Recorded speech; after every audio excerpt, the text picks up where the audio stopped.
What's up, guys? Welcome into Packers Total Access. My name is Clayton. You can check us out on packernet.com. Find me on Twitter at Packers_access. Email us, PackersTotalAccess@gmail.com. You can text us 865-658-5824. Join alongside Emilio in Tennessee.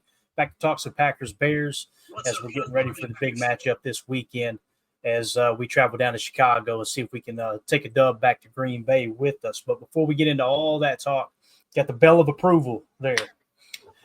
Emilio, what are you doing, dude? What's going on? Talk to me. Not much, man. Not much. Got some mowing done late, and got in just in time. Fed the cats, all that stuff. So I got the list knocked out, ready to talk a little ball. Was listening to the interviews, man. Just really excited about Bears week. Yeah, you said that some stuff kind of stood out to you there. Or the guys, they seem pretty hopped up as far as their interviews go. Yeah, well, they were talking about Matt showed the fellas a video of the Packers-Bears rivalry and just being able to yep, there it is. Rob was talking about it there, but being able to show that to them, I mean, it's something that you can get them fired up for. Obviously, it's it, Clayton. At the end of the season, you're like, all right, I've mowed this yard 38 times in a row. I'm about done with it, right? They're halfway through that point right now, and being able to get them fired up about maybe a little competition, maybe hey, that 1 yard where you got a mower guy across the street trying to stripe it better than him type thing, and you just have to take that little bit of fuel and just kind of add it to the team, right? Get a little bit more heat going and just see what you can build off of with that, and I think that's why Matt and them or Hafley was saying that Matt went with good on good. Hafley was saying that they had 10 reps on defense of third down reps, unscouted looks, where they had Jordan Love and the first receivers, first O-line, all that going up against first D. That's huge, man. He said that's the only way you're going to be able to get better. We talk about it a lot. Iron sharpens iron. It's the truth, man. You're not going to be able to push it. Remember when Ja was not good and then got better because he worked on Tay, all that stuff. We can't keep getting better throughout the year if we're not going to, if we're going to lay off or get off the gas and just only do walkthrough the rest of the season. We got to push them. Yeah, I completely agree. And what you were talking about with unscouted looks, I heard Chuck Pagano talk about that on the McAfee show today. He referred to them as red snaps, meaning you've never seen them run that play before. So it's important to get those under your belt as well, kind of get that put into the system. But yeah, man, as Daryl says here, Packers-Bears games date back to 1921, 103-year-old rivalry. Just absolutely awesome, man. It really is. And everybody excited. Reeve says we're ready to get back to football. Yes, sir. It's time to start diving back into the real stuff here, right? We had fun with the highlight reel from the first half, doing a little chalk talk in that aspect. And now it's coming down the stretch here, man. You got to win as many games as you can. And I love what you said there. And what Rob Demovsky tweeted out here that they used, he basically said Matt LaFleur said the Packers video team put together something on the rivalry with the Bears. It apparently included old-time cut-ups because LaFleur said, quote, there were some clips in there I had no idea who they were. So They probably went back to the 30s and 40s for that one, right? And he said all it was about a minute long. And he said, I thought it was good enough to show to the players. You know how moving that had to have been for Matt to see? What he was saying at the end of his presser there, it's been 6 years that he's been here, coming up on 6 years or whatever. That's crazy that he's like, I got a few more gray hairs now, but the fact that we've been in the Matt LaFleur era now for a while, right? It's more than 5 years. He's been cruising along. It's cool to see. It's cool to see that how he approaches it, how he sees it now, and all you need is just you talk about it, that bulletin board material. You don't need to staple that on the wall forever. If you give them a snippet that just gets a little bit of chills, a little bit of butterflies, something that gets just gets that fuel moving, that's key, man. That's absolutely key. And then you go out and practice. Everyone's practicing hard. You make a mistake at 100 miles an hour, we correct it, and we're ready for game. I'm down with that. Yeah. And, listen, if the Packers go out there and they drop a stinker to the Bears somehow, some way, it's not the end of the season, but make no bones about it. This is an important game. I know PFF Green Bay Packers put a tweet out that said Packers playoff chances with the win in Chicago go up to 80% chance of making the playoffs. If they lose, it drops all the way down to 48%. That's crazy. And then they went on to explain the entire playoff picture. But it's going to be a big one, Emilio. And again, I know it's a a far lesser opponent from pretty much every measure of the game other than their pass defense against our passing game. I do feel like they would have the slight edge against our passing game. That's all the more reason to lean on the run. But, man, you got to go down there and just take care of business. I don't care if you win by 1 point. You got to figure it out and get this dub. Right. Matt said it, too. He said, he's like, it's a divisional game. He's like, I know we're 0-2 in the division. That's no news to me. I know that's the truth. We need to show up this game, get it started on the right path. If we only have we're 2 there, we got 1 more, and then so we only got 4 games left. So I'd say that we need to go at least 2-2, and ideally 4-0. But it starts this Sunday, really. Yep, completely agree, man. Completely agree. So we got a couple other things on tap here we can kind of dive into. Well, first of all, let's kind of talk about that final roster spot real quick. Rob Domofsky had tweeted out earlier in the day. He put, Packers coach Matt LaFleur indicated that they would probably use their open roster spot to bolster the defensive front. But then Rob Domofsky quote tweeted that and said, after further clarification, LaFleur was talking about that spot potentially going to Marshawn Lloyd.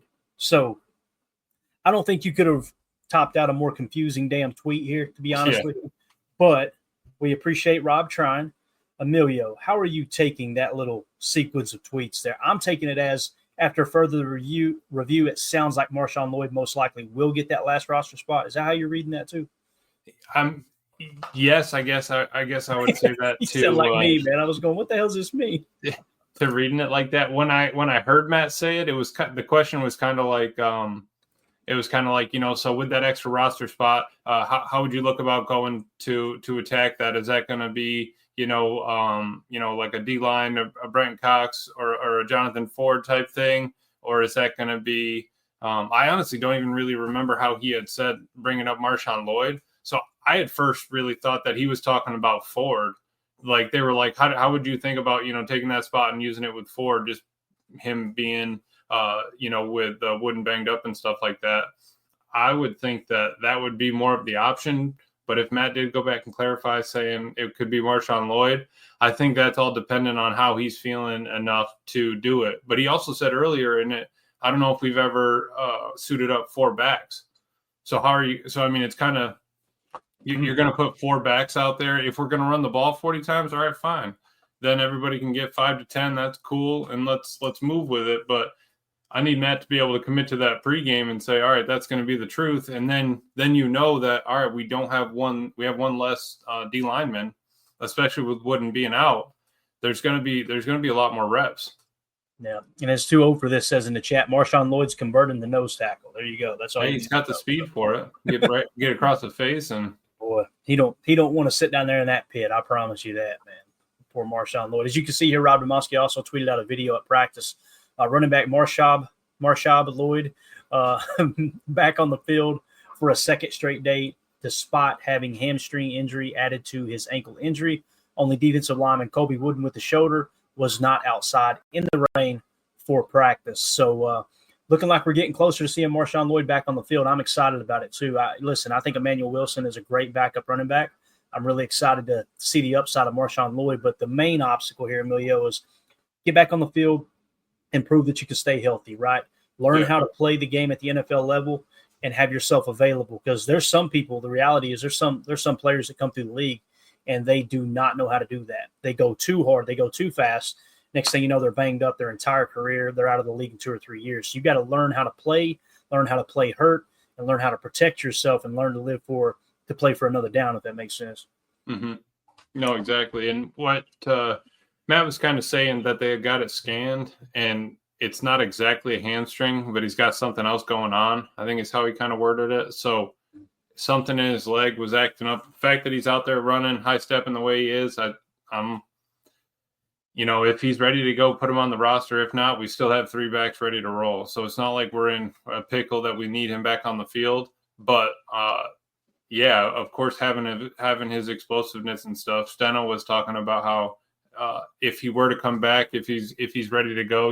He said that he went back and was rewatching the tape like they do and saw him early in that one game that he did play in. He said you see the explosiveness, you see his ability to catch in the receiving game, but if he's not 100%, why put him out there? We already have a three-headed monster, and they're happy with Chris Brooks, who we picked up off the street. So I'm not mad at it. As Prince said in the chat here, Wooden still a DNP. How about we shake up the defensive line with some Ford and some Brenton Cox Jr.? It could happen. It could. I'm not as sold on Jonathan Ford personally, but this might be the week with Wooden being out that Jonathan Ford does get elevated, right? That could happen. You also got to look at it from the standpoint of what does Chicago like to do?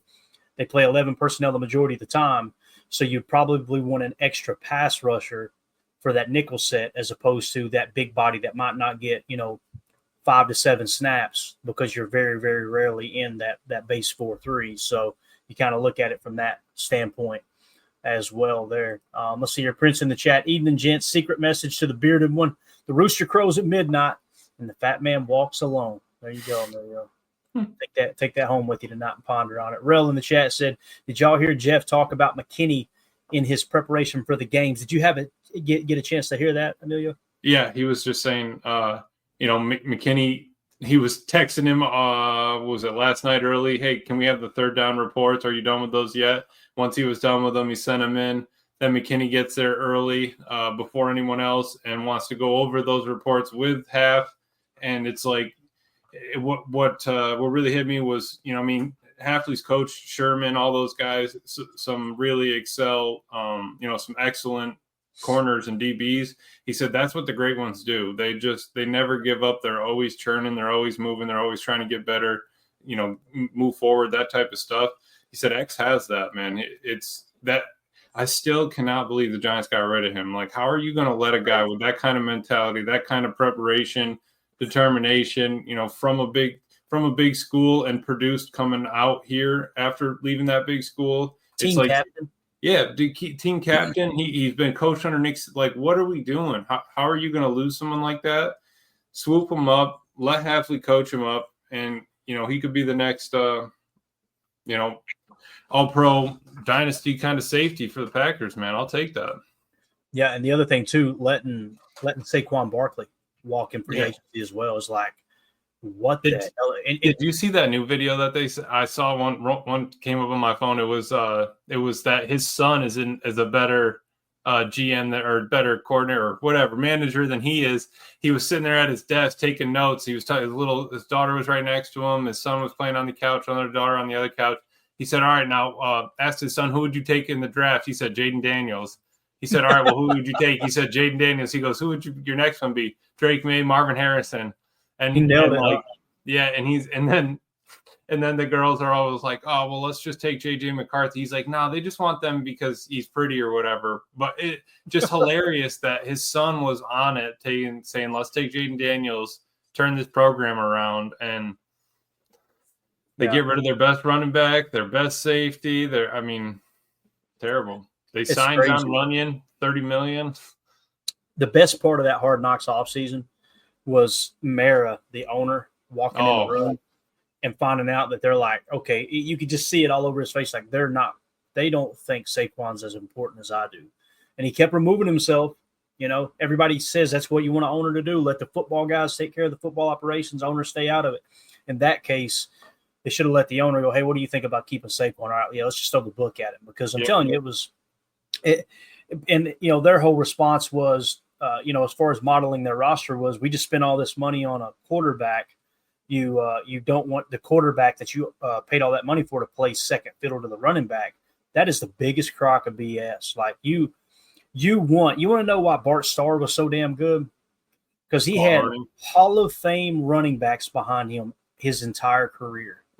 And they would say the same thing about him, I'm sure. I mean, look at Dallas, right? Back in the 90s. Yep. Emmitt Smith and Troy Aikman is not the same Troy Aikman without Emmitt Smith, and Emmitt Smith is not the same Emmitt Smith without Troy Aikman. They both played off of each other, and you mix in some play action pass with it too, it's game over. Right. You should the moral of the story there with the Giants is you should keep that running back to make it easier on your quarterback. He doesn't have to win the game every single week. And Lord knows Daniel Jones not going to win the game. And listen, he's a good dude too. I got a chance to meet his personal quarterback coach, David Cutcliffe, at a business conference. And you're not going to find more stand-up people. But the reality is it has not worked out for Daniel Jones. It just hasn't. And what they're asking him to do, stick his neck out there every play, like running quarterback powers and stuff like that. I mean, it's not college anymore. Right. I love what Michael Lombardi always says. If I was Daniel Jones's father, I would be calling them going, hey, why are you trying to get my son killed out? Yeah. Yep. So let's see here. Iron Miner says, I hope you unleash a 3-headed monster for December. Get it going now in late November, talking about the running backs. That would be absolutely awesome. Yeah. I want to see the Packers press into the run a little bit more until teams prove that they're gonna beat it. They're gonna stop it. Because that last game was frustrating as hell for me, man. I'm not gonna lie. It was like getting away from the run as early as they did. Yeah. It was so frustrating, man. It was. So hopefully they stick with it and, like I say, get that 3-headed monster going. 2-0 for this. That weather in Green Bay looks absolutely perfect for football. It really did, man, at practice today. That's football weather, right? It's exactly what you think of, kind of misty, kind of foggy, right? Chilly. Everybody got the hoodies on. And you see right here on this clip, we actually had Robert Saleh back at practice today. Said Robert Saleh wearing the G on his chest talking with Matt LaFleur. So obviously Saleh's still working with the Packers. Some were saying, hey, was it just a week-long thing? Is it going to be the entire year? My guess is he'll hang around the entire year unless somebody comes knocking and says, hey, we want you to be our DC or head coach next year, right? You can see maybe him changing direction, going somewhere else, getting a start on that in case it does fall into place. I could see that happening. But for the time being, man, we've got an extra guy with to carry that pterodactyl. Did you see that? We got an extra guy who's got head coaching experience and one of the top defensive coordinators when he was a DC in-house to help Matt LaFleur kind of dissect this offense. I'm excited about it. Yeah. How can we not be excited about having another? I mean, it's like Matt assembled an all-star team there. I mean, we got a lot of coaches that had a lot more, ability and had been at higher positions prior to this that have all, fallen into place and are working towards making this team great. And I think that's where they're headed.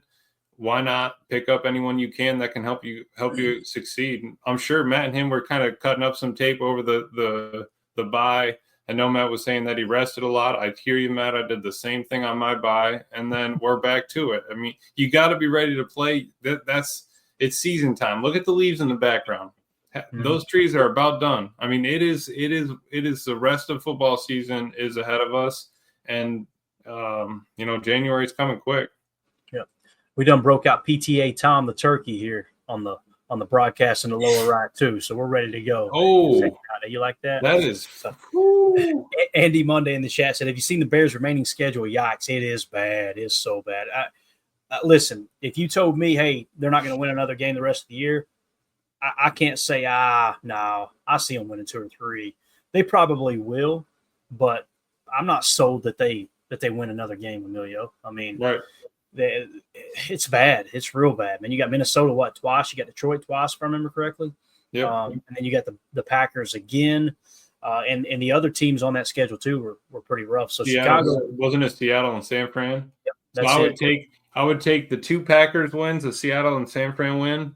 We'll get to add 4 more losses. What are they, 4 and 5 right now? So we'll leave them at 9. And then actually I'll have them win against the Lions and the Vikings twice if possible. Leave them at 8 and 9. Perfect. Absolutely perfect season for the Bears. Yep. All right. Shifting gears, let's take a quick look at the update on the injury report from today. Jair Alexander and Kenny Clark both still limited participation today. Kingsley Enagbare still full participation. Josh Jacobs still limited. Elton Jenkins had the veteran rest yesterday. Today he was practicing limited, so he's good to go. Marshawn Lloyd with the ankle hamstring limited both days. Jordan Love full participation, so we're good to go there. Jordan Morgan was not listed on Wednesday with the shoulder. Today he was limited. Josh Myers has been limited both days. Rasheed Walker, not listed on Wednesday, was limited today with the knee. Then Evan Williams was limited both days. Kobe Wooden did not practice both days. So for me right here, man, I wouldn't be surprised if everybody but Kobe Wooden suits up for the Packers on Sunday. Yeah. But you could also see a couple of these limited, like as bad as I hate to say it, Evan Williams, Josh Myers, Marshawn Lloyd, just to name a couple there. I could see those guys being potentially, maybe one or two of that group of limited, maybe not suiting up. But what do you think? No, I think you're spot on. I really think the only one, I think Colby's definitely not going to play, and I think Marshawn is probably not going to, but I'm happy that they're getting him out there, getting those extra couple reps. And it's, we were talking about it yesterday, just having a receipt long for your injury report isn't great, but those three that were not listed, we had the veteran rest. We've been doing that a lot. I think we kind of just need to take it as is. And if anyone's, if it's a brand new one, not Ellen or somebody like that we've seen, I think we do kind of take it easy on the O-line. But at least even if they were limited, fine. Limited could mean anything, right? They're not doing a couple of those reps. But Steno was saying, or Hafley was saying, all right, we got reps against our first O-line versus our first D, 10 of them on third down. Could have been whatever, 3rd and 5, 7, 10, 12, whatever. But he wasn't limited, I wouldn't think, in those reps. You know what I mean? It's those 10 reps, cool. Get him in there, get him hammered out, make the other players better, and then fine. He's limited for the rest of the day. But I think that's I really don't think it's a problem. I think you're spot on with playing time. And we get the Washington Commanders at 7-3, the Philadelphia Eagles at 7-2.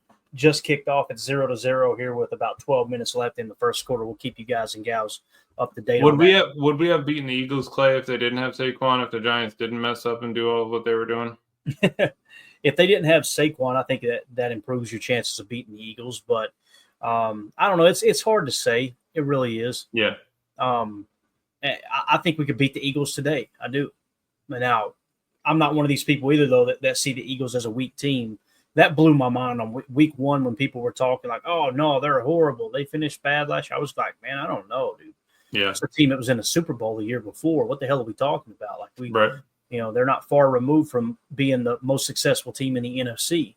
But yeah, without Saquon, man, they're a different ball team. There's no doubt about that. What a perfect fit for Philly, man. Yeah. No.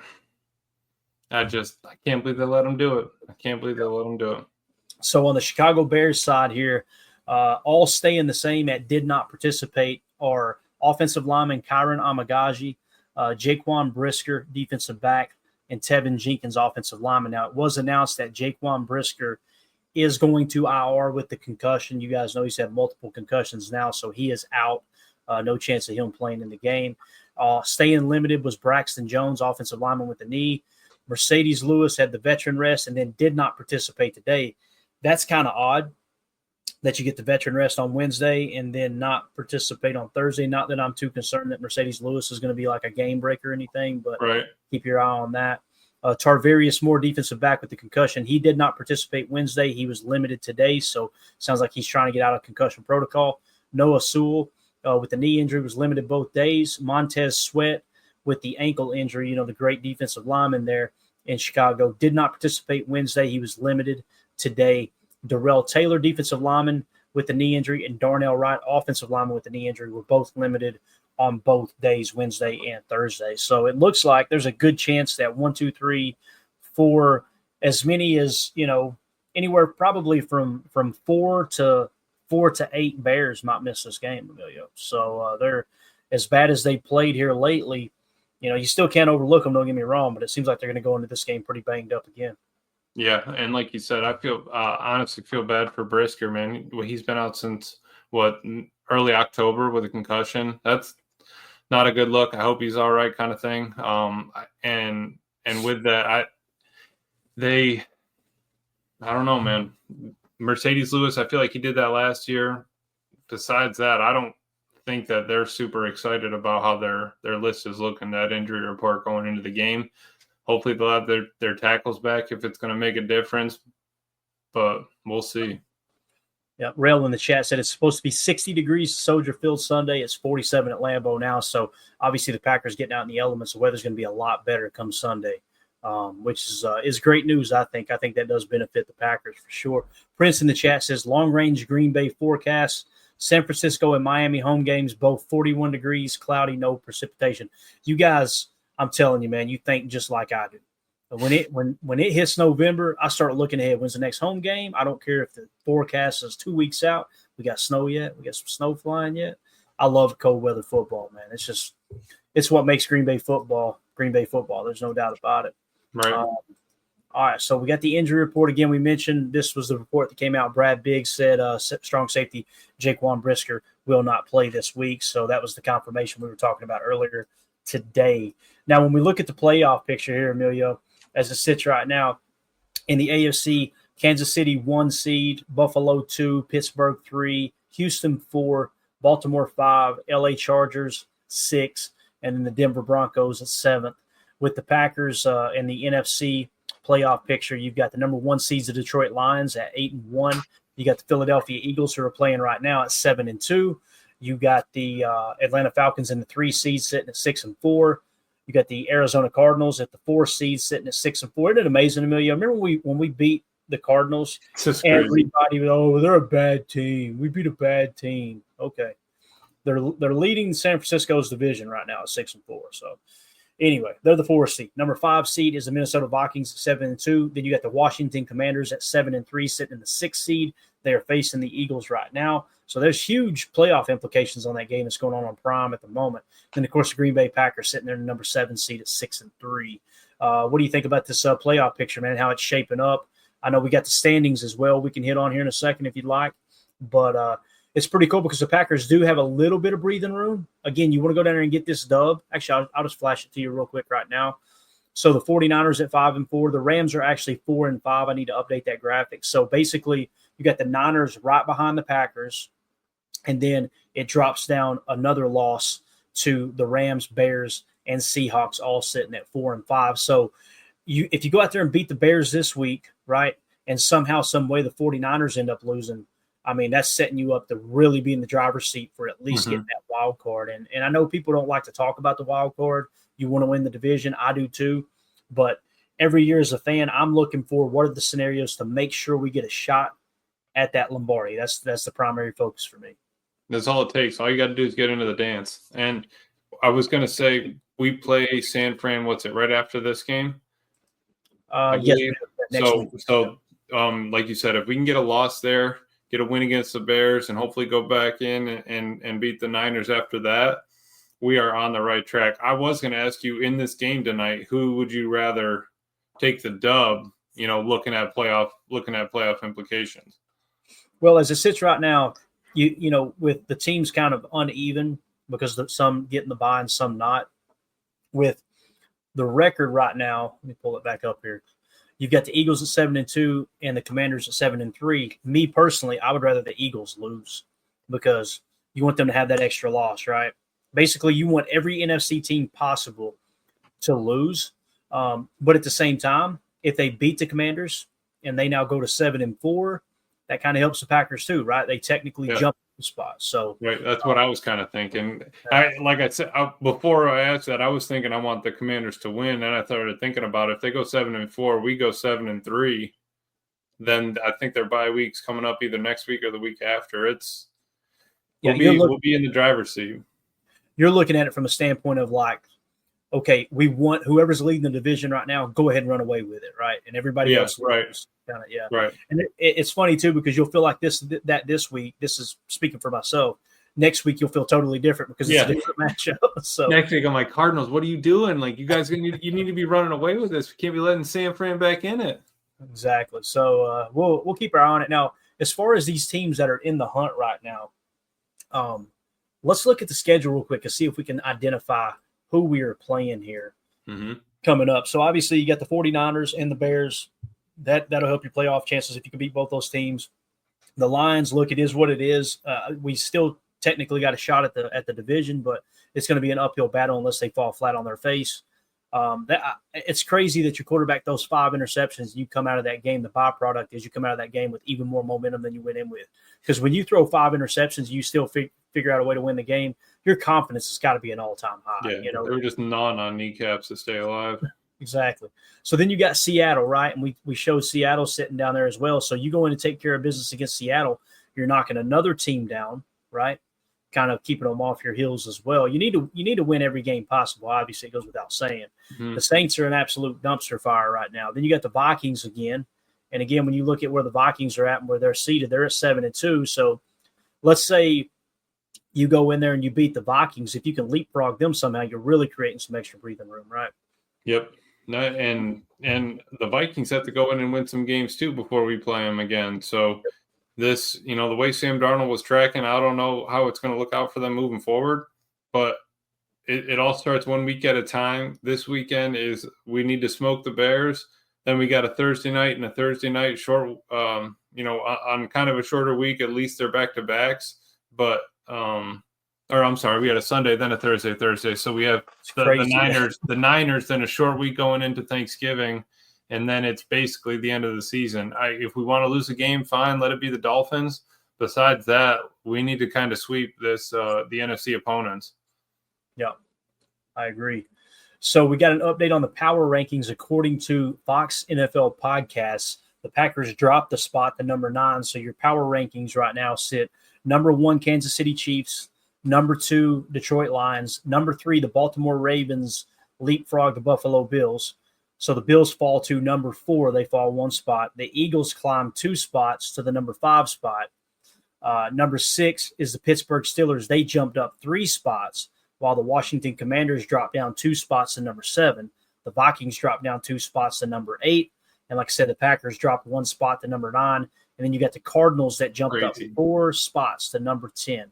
Then, of course, 11, you've got San Francisco. 12, you've got the LA Chargers. 13, you got the Falcons, who dropped 3 spots. Houston Texans dropped 1 spot to 14. And the Bengals are trying to create a little surge here as they climb 2 spots to number 15. So, really, if you took these power rankings as gospel, and you guys know we don't, you would say, okay, who are we playing here coming up, right? You're playing the Bears. The Bears, according to the power rankings, the 20th best team in the league. We're the 9th best. Should have a distinct advantage there, right? Then you play the Niners. The Niners are 2 spots below us. You would think, okay, Packers are ranked a little bit higher. Maybe we have the slight edge there, right? That's at Lambeau too, yeah. So that'll help a little bit as well. And then what were some of the other games I'm trying to think of here? Seattle, right? Seattle sitting at 16. You'd like to think the Packers are the better team as it sits right now as well. So a lot of these teams that you're facing, Miami's going to be coming up on Thanksgiving. They're the number 19 team. I mean, I think the only team ahead of you are the Lions and the Vikings. That's it. That's left on the schedule. You got St. Fran, Seattle, Dolphins, Saints. And I'm looking so forward to us playing the Vikings again, dude. Yeah. I'm telling you, I just feel like there were so many things that went wrong, and the fact that the Packers still came back and almost beat them. It's almost like the yin to the yang of that, what we talked about with Detroit. You throw 5 interceptions and you don't come out of the game going, oh man, we played horrible. You come out of the game going, boys, we stunk up the joint and we still almost won, right? That's how it felt against Minnesota. Yep. So hopefully that will be a case again. And the poor Giants, man, look at the Jets too. The Jets dropped 8 spots to number 30. Boys, it's over. Put a fork in it. Now, I know Rodgers is saying all the right things, that he's planning on coming back next year. Man, I just don't see it, Emilio. I do not see that happening. You don't? You really don't? I don't, man. I mean, what the hell? What are they going to do? The team. I think they just need to spend all the money they can on getting an O-line, and if Rodgers comes back one more year, I think they run with it. But Emilio, dude, no money left, bro. I know. That's the problem. When Rodgers leaves, if Rodgers retired this year, they got $40 million on the books next year for Aaron too.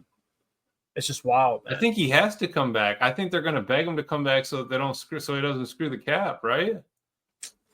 I guess so, man. I don't know, but please, you don't even have to play the first 4 games if you don't want to. Just please come back and play the rest of the season. Yeah, I don't. I know when he walks back through that door, they're going to be like, "What's Brett Favre doing here?" I've been telling him to play the Dolphins, you dumbass. Here's the guy. All right, so I missed him so much, man. He keeps this thing lively with the drop. So there is your Week 11 power rankings according to Fox NFL Podcast. Anything else you want to hit there before we move on, man? No, man. Who said it? Panthers. Prince said it. Panthers up to 23, man. They're making a climb. They don't want that first pick.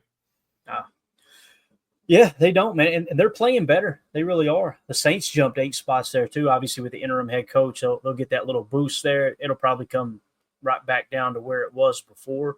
Denver's another team, too. Sean Payton's got that team kind of about to break into the top half of the league as well. Yep. And Bo Nix is playing good football. I think they've got their franchise quarterback. Now, look, I'm not saying he's a generational talent. I know this. He was intellectually, he was the one I was most impressed with coming out of the draft this year. Now, when you look at the arm talent, things like that, you wasn't as wowed as you would be with like a Caleb Williams and more specifically a Jaden Daniels. But the dude was just sharp as a tack. He understood how to read defenses, which is something Caleb Williams obviously sucks at. Yeah. Right. So here we go. Antonio Universe staying positive for the Jets. I like it, man. Just relax and let A-Rod work his magic. Wouldn't it be something? Get in there, 9-7? If they just ran the damn table and made it to the playoffs, wouldn't surprise me one bit. And listen, as long as it's not affecting the Packers, I'm rooting for them. I am. Yeah, right. I like Tay. I like Aaron. I like Lazard. I would like to see them. Their coach too, Brick Ulbrich, played in the league for a long time. He seems like a great dude. It is what it is. I know a lot of people like to hate on him because of Aaron, but I don't understand the hate for Aaron, to be honest with you. He could have, I don't know. He could have done things different. I think we would all agree, but he's human, Mm-hmm. And the thing that bothers me is just like with Brett, I know these people are going to talk this just so much trash about him. And then the second he comes back to get that jersey hung and retire, they're going to act like nothing happened. And like they were just all, for it the entire time. So that's the stuff that kind of gets me. But loud noise, Clayton. Don't listen to it. I did want to check out. Look at this though, but look at the battle for the first pick. 2-8 Jags, 2-8 Giants, 2-7 Titans, 2-7 Browns, 2-7 Raiders, and then you get into the 3-win teams. That's out of hand. That is out of hand. They are fighting for that first pick. Yeah, that's real bad, man. That's one of those right there. You know what I'm saying? That's exactly what it is. So, all right. Whoops. Let's see what else we got here. Quarterback power rankings. I wanted to hit this real quick. This came out from the 33rd team. So basically with the 33rd team, they released their power rankings, and I think this was done by Dan Pizzuta. He ranked it based on overall skill set and 2024 production. So basically taking into account, hey, look, this guy's got a ton of talent, and whether the production's up or not, that could play a little bit of a factor into it is the way I understand this list. But number 1, Lamar Jackson, no argument there. That dude is just playing outside his damn mind. It's amazing how good he is at football. Josh Allen, number 2. Jaden Daniels, number 3. If you're a Washington Commanders fan, you're not listening to this show. But if someone was a Washington Commanders fan listening to this show, you got to be excited about Jaden Daniels, man. He's a real deal. Leader, mobile, can win with his feet, great in the pocket too, makes great decisions. You could just tell his teammates love him. They hit a home run with that pick, no doubt. I can't believe and then just back to our point, I can't believe the Bears never interviewed him. You know what I mean? It's like, what are we doing here? It's like the Bears and the Giants need to just team up and try to be one good franchise. They can just they just pool their talent together. Consolidate it. Yeah, just put it all into one. We'll turn this debt and this one. We'll just put it all into one, consolidate it, call it a day. They're gonna call it the Chicago Giants, and just you'll probably come up with a top 20 team if you take those two rosters and put them together. Right? Yeah, exactly. Yep. Yeah. Where would we even put the team? Where would they even go if we just split the Giants? I mean, I don't think Pennsylvania wants them. They just probably have to go into the top of West Virginia, just drop them right in there and call it a day. Yeah. Fred McFarley says you can't tie two drunks together and expect them to walk straight. That's the line of the night. We got a winner right there. We have got a winner. Let's see here. Fred McFarley says Herbert underrated, Cousins overrated, talking about this list. So let's continue with the list. Jared Goff, number 4. Patrick Mahomes, number 5. Joe Burrow, 6. Kyler Murray, 7. Brock Purdy, 8. Baker Mayfield, 9. Jalen Hurts, 10. Kirk Cousins, 11. Tua Tagovailoa, 12. And then our very own Jordan Love in the 13th spot. I'm okay with that based off how he's performed this year, right? And we know the talent he's got. You've seen the second half of last year. I think 13 is pretty fair. Do you disagree with that, Emilio? How do you feel about Love being number 13 on this list here? I think we've been fighting this since the offseason. I've been trying to say for the longest time, but they had him at, 20, then they dropped him into 15. Then for the longest time, I think they had him at about 12, 13 for most of the offseason. They finally dropped him into the top 10 by the time the season started. Gets hurt, has a couple hiccups, throws some picks, but I'm not mad at it. I don't love that Cousins is up there, and Baker's not bad, but I don't think he's, I don't think he has that much more skill than Love. So we'll see. I think they do like the mobile QBs up there. With Jackson Allen, Daniels, I think that helps them with it. Mahomes, obviously, Murray's up there. Hurts is up there. Tua, that's a tough. I think maybe we can slide Love in front of Tua. But besides that, I'm not mad at the list. Yeah, Brent McFarley says Herbert overrated, Cousins or underrated, Cousins overrated. So they got Herbert at 17 and Cousins in the 11th spot. I think I would probably agree with that. You'd probably expect Cousins to be down around the 15 mark and Herbert to probably be right around the same range too, maybe a little higher. But the Chargers are running the ball, right. with Harbaugh in there now. It's not throw the ball all over the yard, so he's not putting up the stats like he used to have to. Yeah, you're seeing like $170, right? Again, right. Like that, and they're winning ball games. So yep. That's all you need. So Washington just pushed it across the goal line, so they're going to take a 7-0 lead pending the extra point.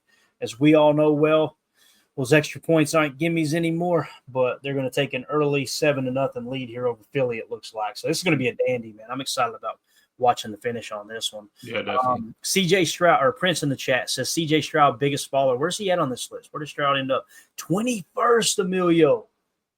That's wild. All I want to say is I knew they were talking a big smack about how CJ Stroud was so elite and Jordan Love was so much worse than him, and how Stroud was always the better quarterback than Jay Love. And it just got real quiet on that front, middle of this season now. Really did. I don't think he's the 21st best quarterback. No, I don't either. But I'm with you though. Like they were talking like he was top 3, top 5. Yeah, like he was going to be the next gospel. It was a rookie season. He had a good year. All right, cool. I'm proud of the kid. I'm glad that happened for him. But you can't be saying that Jordan Love is just worse than CJ Stroud just because you want to talk about him on ESPN and stuff. Yeah, CJ or Chris in the chat says Daniels is good, but overrated at 3. It's funny you say that because as we're talking about Stroud being so low, I'm thinking around this time last year he was in the top 5. Right. So who knows? Next year, Jaden Daniels might hit a sophomore slump. That's true. Right? It's just so true. You never know. All right. Okay, so that is your quarterback power rankings there. Let me jot that down real quick. And I think we'll wrap it up there, Emilio, unless you got something else you'd like to hit on before we finish up here. We're at the 43-minute mark. We could hit on some more stuff, but we got plenty of time later in the week. We'll be back probably tomorrow. We'll see, but we'll definitely be doing at least 3 more shows before we get to game day. Do you want to keep this thing going? You got anything else you want to talk about, or do you feel like we should wrap it up, man?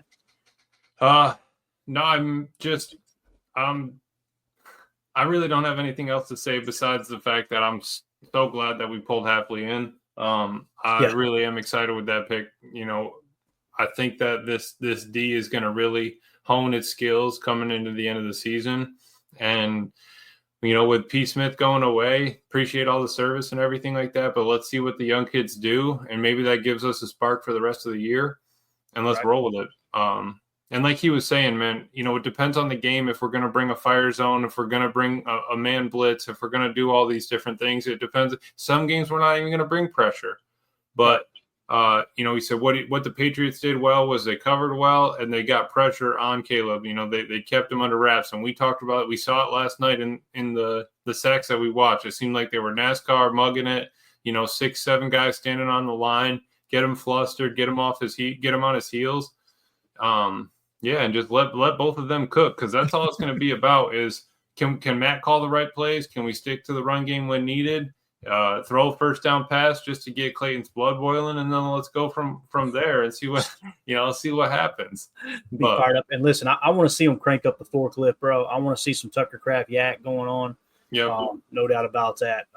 Again, what I want to see, what the Patriots did was, notice they ran the ball quite a bit and they were effective. You can run the ball in Chicago. You can.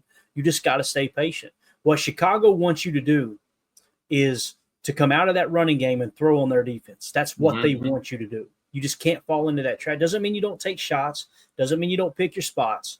But lean on that run. And the longer that you lean on that run, you keep their offense on the field, more pressure is going to be on Caleb Williams to try to force the ball and try to make things happen that aren't truly there to be taken. So, again, I'm okay with the passing game. I don't want to come across like this. Matt is probably – he's definitely a top 3. I think there's an argument to be made for him being the best passing play caller in the entire league.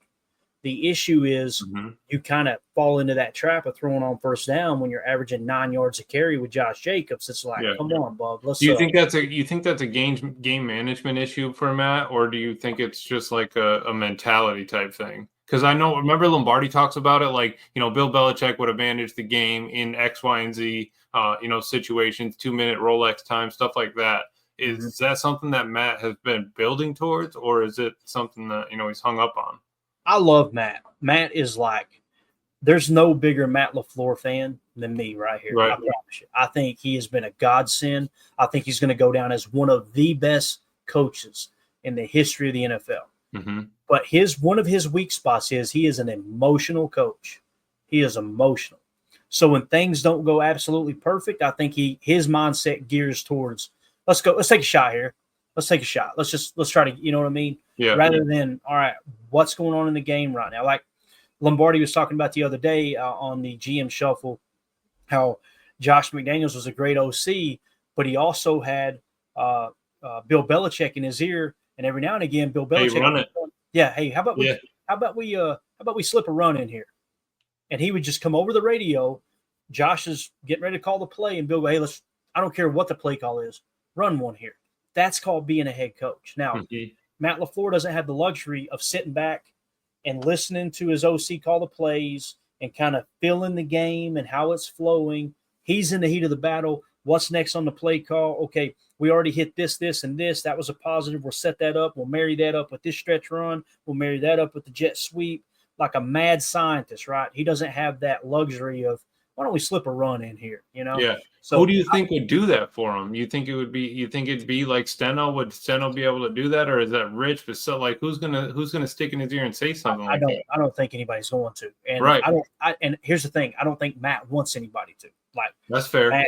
Matt is, and who the hell am I to say he needs somebody like that, right? That's true. I was just drawing that parallel in New England that they had that luxury of your head coach not being the play caller, right? So, but again, man, Matt's a dog at what he does. It's just when you got a game where you like we said, and I don't mean to harp on it, we'll wrap up with this. 32 seconds left in the second quarter, right? And I'm not saying you don't try to score there, but what the game plan should be is the other team doesn't get the ball back, and if we score with no time left, right? Right. So you come out, you run the ball, and I think they got like 6 or 7 yards on the running play. And in my mind, I went, okay, you didn't gash on there. The whole point of that is defense has got to play as if you're passing the ball.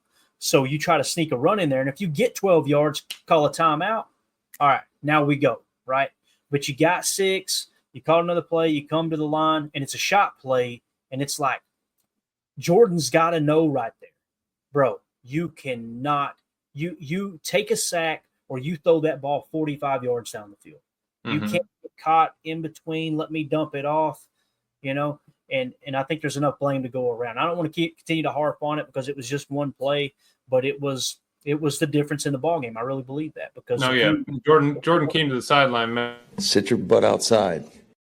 What's crazy too is, Emilio, I know you joke about that, but after the game, he was defending Jordan. Yeah, he said, "Hey, Jordan's just trying to make a play there." And Steno was talking about that in his presser today. Was, hey, Jordan can do that. It's the decision making that we got to fix, know, and it's that's what it comes down to. Yeah, he's had some bad decisions, but he's also been unlucky. What's he like 100% on potential? Was it turnover worthy plays? He's like 100% for turnover worthy plays and picks that he's thrown. Right. It's so he's not catching a break at all. So. Yeah, some of the decisions were bad, but it's also not falling its way either. again, though, man, when I seen Kirby Joseph snatch that out of the air, this was me. I didn't make a noise. I swear I didn't. I just went like what, like 32 seconds. You were just cheese curds and my stomach hurt all the time, but I do eat them though. It messed me up, man. But again, the point I want to make is after the game, Matt was, hey, he's trying to make a play that they're on the same page. Yeah, they're going to be aggressive, and when if they come out in the second half and they lead the league in scoring, and they're throwing the ball all over the yard, and Jordan ends up being an MVP candidate because the interceptions stop and he's just still throwing tuds, you're not going to hear Clayton saying they need to play more conservative. I'm going to be over here going, hell yeah, Matt, let it run. Yeah, so Matt, way to run it up, maybe to pass it on first down. I love it. Love the explosives. Absolutely. Fred McFarley with the super chat. Thanks, Emilio and Clayton. Enjoy your evening. Appreciate you, Fred. Thank you for supporting the show, buddy. You're awesome. And thanks to everybody in the chat. Y'all were great tonight. It makes the show so much better when you guys and gals are involved with the comments. Same with this morning, Clay. They were killing it this morning. Oh, they crushed it, man. It made my job so much easier, and it's more enjoyable rather than sitting here talking about what I think. You can bounce ideas off of them, and I mean that's what it's all about, man. That's why the only reason we're able to be here is because of them. So hit that like down below, subscribe, hit the bell, all that. Yeah, hit the like on your way out. We appreciate y'all, and we will be back possibly tomorrow night. We'll see how things go. If we got dinner plans tomorrow night, you might see me go live a little earlier. Okay. I'll try to let everybody know as soon as I make that decision. But other than that, man, Saturday's going to be fun. We'll do a morning show and an evening show Saturday. We got a pre-game show Sunday. We got a post-game show Sunday. Game on. It's going to be awesome. So for everybody listening on the pod, thank you for making us a part of your day. As always, let's go out and be the change we want to see in the world. And go Pack Go. The Bears still suck.